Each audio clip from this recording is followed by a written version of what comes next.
की ताज़ा सूरत हाल पर साबिक़ वज़ीर आला महबूबा मुफ्ती इस वक्त प्रेस कॉन्फ्रेंस कर रहे हैं। सीधे आपको लिए चलते हैं।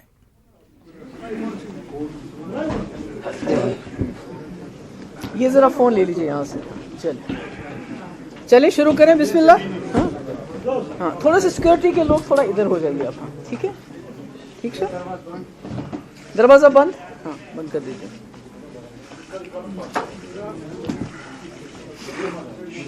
करवा शुरू। बिस्मिल्लाह। शुरू स्टार्ट। ओके।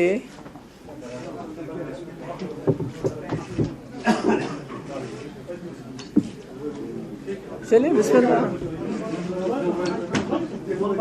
बस नतमे में नारे तकबीर तो मेरी अल्लाह अकबर इतनी खामोशी। हाँ, जैसा कि आप सब लोग जानते हैं कि पिछले कई माह से जब से यहाँ गवर्नर रूल नाफिज हुआ है, तब से कई किस्म के यहाँ जो है फैसले लिए जाते हैं, ऑर्डर किए जाते हैं जो जम्मू कश्मीर के इंटरेस्ट के मुनाफी हैं, ख़िलाफ़ हैं। और हमारी तो उम्मीद थी कि गवर्नर साहब खुद एक पॉलिटिशियन है, एक पॉलिटिकल लीडर रह चुके हैं। वो जम्मू कश्मीर की जो सेंसिटिविटीज़ हैं उनको समझते हुए he will be very cautious, rather over cautious रहेंगे वो।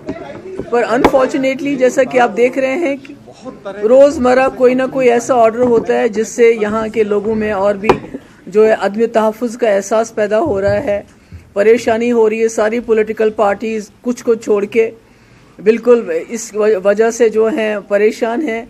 जैसा कि आपको मालूम है कि बीच में चली जम्मू कश्मीर बैंक को PSU डिक्लेयर करने की बात चली, उसके बाद स्टेट सब्जेक्टिव प्रोसीजर को बदलने की बात चली, उसके बाद रोशनी एक्ट को बिल्कुल कलादम किया गया, जिसकी वजह से जो इसमें बड़े बड़े अमीर लोग थे उन्होंने तो ज़मीन ले ली, मगर इसका जो असली इम्पैक्ट है वो गरीब जो गुजर बकरवाल हमारा तबका है उनके ऊपर इसका बहुत बड़ा नेगेटिव असर पड़ेगा। और इसी तरह से जुवेनाइल एक्ट, मतलब कि जो गवर्नर साहब हैं हम उनकी बहुत इज्जत करते हैं। Why is he encroaching? जो डेमोक्रेटिक स्पेस है उसमें वो एनक्रोच क्यों कर रहे हैं? और इसमें ये जो ऑर्डर्स वो कर रहे हैं इसमें कोई इमरजेंसी नहीं है, कोई ऐसी जल्दी नहीं है कि इस ऑर्डर को अभी निकालना है। तो जब कोई इलेक्शन होते हैं, सरकार बनती है, उसके बाद भी होता है, तो ऐसा लगता है कि शायद कहीं ना कोई पीछे से किसी का एजेंडा यहाँ चलाया जा रहा है। जो मैं उम्मीद करती हूँ कि गवर्नर साहब इसमें शामिल नहीं होंगे, पर जिस तरह से रोज़ बरोज़ ऑर्डर आ रहे हैं। और आज दूसरी बात चली है जो बहुत इम्पोर्टेंट है, लद्दाख को जो है डिवीज़न देने की। तो हमें तो कोई हर्ज नहीं है, लद्दाख में हिल डेवलपमेंट काउंसिल है, कारगिल में भी हिल डेवलपमेंट काउंसिल है। मेरी गुजारिश होगी गवर्नर साहब से, और मैं उम्मीद करती हूँ इसमें हम तमाम parties, national conference, Congress, independents, Tariq अमीर साहब, हकीम यासीन साहब, गुलाम हसन मीर साहब, इंजीनियर रशीद साहब, हम सब इकट्ठे हैं। हमारी डिमांड है, अगर आप लद्दाख को हिल डेवलपमेंट डिवीज़न दे रहे हैं तो पीर पंचाल को भी मिलना चाहिए और चिनाब वैली को भी मिलना चाहिए। तो अगर इन्होंने सोचा है लद्दाख के बारे में, तो मैं समझती हूँ क्योंकि पीर पंचाल का एरिया भी बहुत दूर दराज है, पहाड़ियाँ हैं, जंगल है, कनेक्टेड नहीं है, अभी वहाँ बेसिक एमिनिटीज़ नहीं है। लद्दाख और करगिल में तो कम से कम हिल डेवलपमेंट काउंसिल है, वहाँ तो वो भी नहीं है। मैं समझती हूँ कि ये डिवीज़न क्रिएट करके पीर पंचाल में, लद्दाख में और इधर चिनाब वैली में एक गुड गवर्नेंस एस्टैब्लिश हो सकती है। और आगे आने वाले वक्त में चिनाब वैली और पीर पंचाल में भी हिल डेवलपमेंट काउंसिल के लिए एक रास्ता खुल सकता है।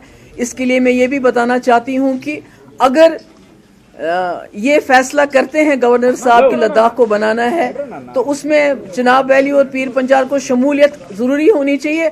अदरवाइज हमारी जैसी जमातें, मैं दूसरी जमातों से भी गुजारिश करूंगी, हम इसमें जो है पुरअमन तरीके से एजिटेट करने के लिए मजबूर हो जाएंगे। This is all I have to say. मैंने अपने को बेग साहब पार्टी से चले गए, आज र्यूमर्स है कि निजामुद्दीन भट्ट साहब भी शायद रिजाइन कर रहे हैं। आपको लग रहा है कि पार्टी वीक हो रही है? देखिए, जब इलेक्शन होते हैं लोग आते हैं, लोग जाते हैं। अब इलेक्शन का टाइम आने वाला है। हालांकि मुझे द्राबू साहब का ये अफसोस है कि उनको मुफ्ती साहब ने बहुत प्यार से लाया था, पर उनका अपना सोच है, अपनी समझ है। I wish him all the best.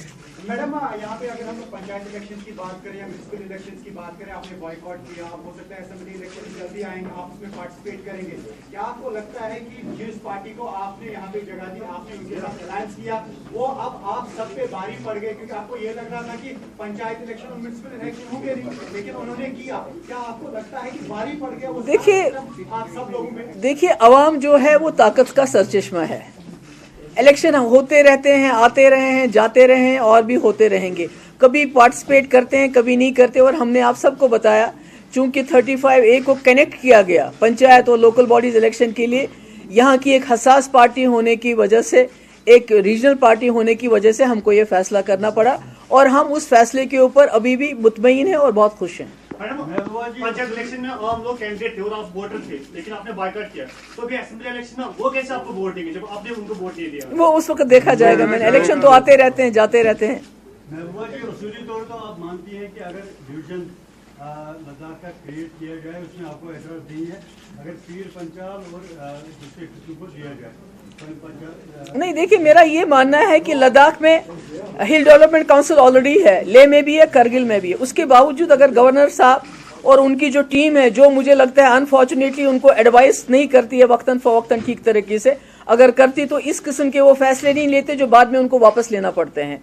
तो मेरा ये मानना है कि अगर उसके बावजूद लद्दाख दूर इलाका है, काफ़ी पीछे है, टनल भी नहीं अभी बना है, अगर उसके बावजूद गवर्नर साहब समझते हैं कि वहाँ एक डिवीजन क्रिएट किया जाना चाहिए, तो जो चिनाब वैली वो तो बहुत ही ज़्यादा डिस्कनेक्टेड है, वो तो ज़्यादा ही पिछड़ा हुआ इलाका है।